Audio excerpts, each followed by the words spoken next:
কিছু কথা বলতে চাই, কথাগুলো আশা করি শুনবেন প্লিজ। আসসালামু আলাইকুম, আমি ফাহিম রেজা ফ্রম ফাহিম কোথায় যায় চলে আসছি আর একটা নতুন ভিডিও নিয়ে। আজকের ভিডিওটা বেশ ইন্টারেস্টিং, কারণ আমি আমার জীবনের কিছু গল্প আপনাদের সাথে তুলে ধরার চেষ্টা করব। অ্যাকচুয়ালি এটাকে আসলে গল্প বলা যায় না, এটা আমার জীবনের স্বপ্ন।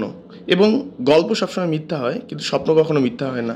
আচ্ছা, গতকালই একটা দিন চলে গেল। দিনটা মূলত বিশ্ব মা দিবস, অর্থাৎ হ্যাপি মাদার্স ডে। কিন্তু গত কয়েক বছর ধরেই এই দিনগুলোকে কেন্দ্র করে আমার মধ্যে এমন কোনো কিছু আকর্ষণ আসে না। কারণ আমাদের সমাজে দুই ধরনের মানুষ দেখতে পাওয়া যায়। এক, মাকে নিয়ে ফেসবুকে একদম পুরো ভাষায় ফেলে। আর দুই নাম্বার আর এক শ্রেণীর লোক আছে যারা এইসব মানুষদেরকে ট্রল করে যে শুধু একদিনই ভালোবাসা না, মাকে প্রত্যেক দিন ভালোবাসা যায়। বাট এই দুই ধরনের মানুষের কোনোটার মধ্যে আমি আসলে পড়ি না। আমি মনে করি শুধু মাকে না, বাবা মা ভাই বোন সবাইকে আসলে ভালোবাসা উচিত। এবং এর জন্য পার্সোনালি কোনো একটা দিন চুজ করে সেটা ফেসবুকে পোস্ট করে ভাষায় ফেলা কিংবা এই যে বুলিয়া চালাচালি করা, মনে হয় না যে এটা আসলে কাম্য। আমার কাছে মনে হয় ভালোবাসতে সবাইকেই হবে, এবং এই ভালোবাসার জন্য আপনার কর্মে ফুটে ওঠে। আপনি কি করছেন, কি বলছেন, সেই সব কিছু নিয়েই জন্য আপনার পুরো পরিবারকে আপনি ভালোবাসছেন, সেটা ফুটে ওঠে। এবার আসি, সবাই বেশ অবাক হয়েছেন যে আমি আসলে করতেছি এটা কি।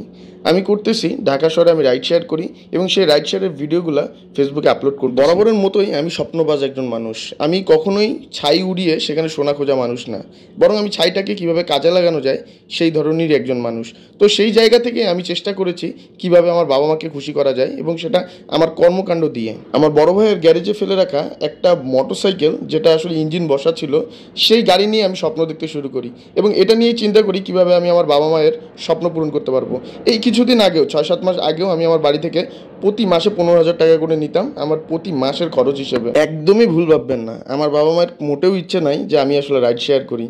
তো আমি আসলে কিভাবে তাদেরকে খুশি করার চেষ্টা করছি। কিন্তু আমি যেটা করিনি, যারা আমার কাছের মানুষ তারা জানবেন যে আমি কখনোই ফেসবুকে বাবা মা নিয়ে এরকম পোস্ট, আলগা পিরিত এইসব করিনি। এখন আমি যেটা করছি, আমার জন্য আমার বাবা মা যে টেনশনে থাকে সেই টেনশনটা কিছুটা কমানোর চেষ্টা করছি। আল্লাহর রহমতে আলহামদুলিল্লাহ আজকে 6-7 মাস ধরে আমি বাড়ি থেকে কোনো টাকা পয়সা নেই না খুব একটা। আলহামদুলিল্লাহ আমি জানি আমার প্রতি তাদের যে টেনশনটা ছিল সেটা একটু হলেও কমাতে পারছি।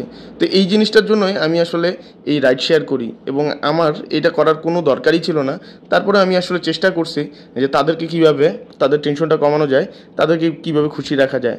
আমার জীবনের প্রতিটা কষ্ট দিয়ে আমি তাদেরকে সুখে দেখতে চাই। তো এই কারণেই আমি আমার রাইড শেয়ারে নামছি।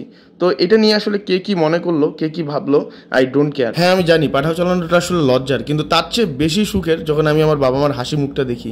আমি যখন ঈদে এবার যাই আমার বাবার জন্য একটা জুতা কিনে নিয়ে গেছি, আমার মা যে খুশিটা হয়েছিল এই খুশি আমি কোনোদিন আমি দেখিনি। আর আমার মায়ের জন্য যে কাপড়টা নিয়েছিলাম, আমার এলাকার যত আন্টি আছে সবাইকে নিজে খুলে খুলে খুলে খুলে দেখাইছে।